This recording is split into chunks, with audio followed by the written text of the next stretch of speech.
할렐루야. 2025년 7월 15일 화요일 아침을 여는 큐티입니다. 오늘 우리 성도님들 함께 볼 본문 말씀은 출애굽기 38장 1절에서 20절까지 말씀을 함께 우리가 묵상하고자 합니다. 한 번쯤은 소문난 맛집을 물어 간 적이 있을 겁니다. 후기대로 음식도 훌륭하고 실내 분위기도 괜찮은데 문제는 가게 밖이었습니다. 바닥에 쓰레기가 흩어져 있고 담배 냄새가 심해서 기분이 상한 적이 있습니다. 아니 아무리 훌륭해도 바깥이 지저분하면 전체적인 인상이 나빠지는 게 우리의 마음입니다. 이스라엘의 신앙도 그랬습니다. 시내산 아래에 일어난 금송아지 사건은 그저 실수나 감정의 문제 정도가 아니었습니다. 그들은 하나님의 중심이 아니라 모세 중심의 신앙에 기대해 있었고, 모세가 잠시 보이지 않자 눈에 보이는 우상을 만들어 거기에 마음을 맡겼습니다. 하지만 하나님은 그 자리에 다시 시작하십니다. 그 정도 했으면 끝났다 하지 않으시고 성막이라는 회복의 설명서를 통해 하나님과의 관계를 다시 세워가십니다. 그 회복의 길은 성막의 가장 바깥 울타리와 뜰에서 시작이 됩니다. 하나님께서 명하신 회복의 첫 지점은 바로 번제단이었습니다. 성막 안에 들어가기 전 반드시 지나야 하는 자리가 바로 이 제단입니다. 이곳을 죄를 다스리는 자리, 그리고 자기 자신을 드리는 자리였습니다. 이스라엘은 금송아지 사건을 통해서 인간 중심, 감정 중심, 자기 만족 중심의 예배로 무너졌습니다. 하나님은 그들을 다시 세우시며 너희가 드릴 예배는 너희가 살아남는 자리가 아니라 너희가 자신이 태워져 드리는 자리라고 말씀하십니다. 그리고 이어지는 두 번째 장소는 물두멍이었습니다. 번제단에서 제사를 드렸더라도 성소에 들어가기 전 반드시 손과 발을 씻어야만 했습니다. 회개는 한 번으로 충분하지 않습니다.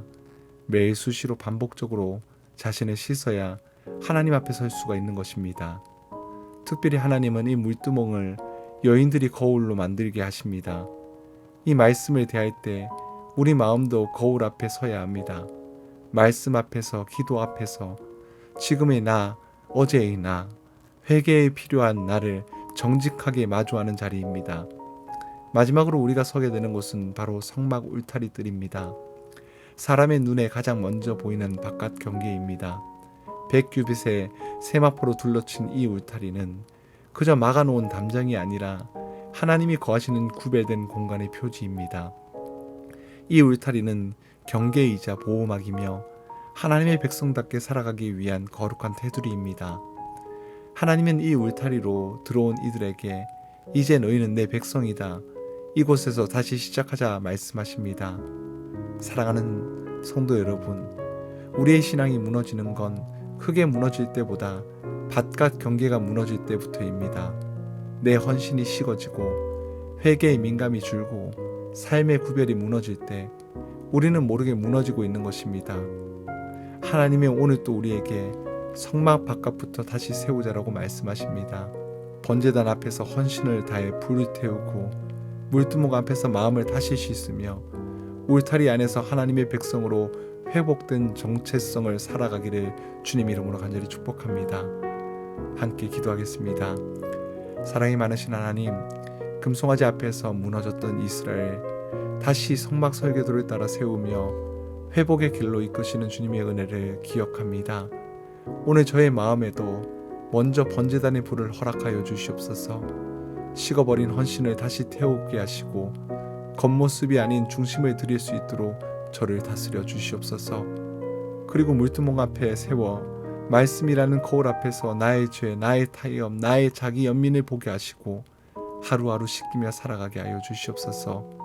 그리고 하나님의 울타리 안에 거하게 하여 주시옵소서.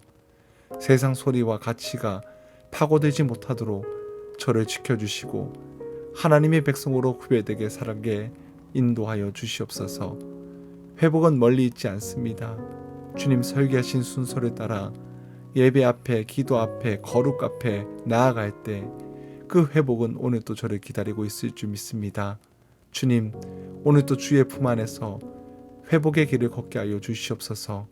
모든 것 감사드리며 우리 주 예수 그리스도의 이름으로 간절히 기도드립니다. 아멘.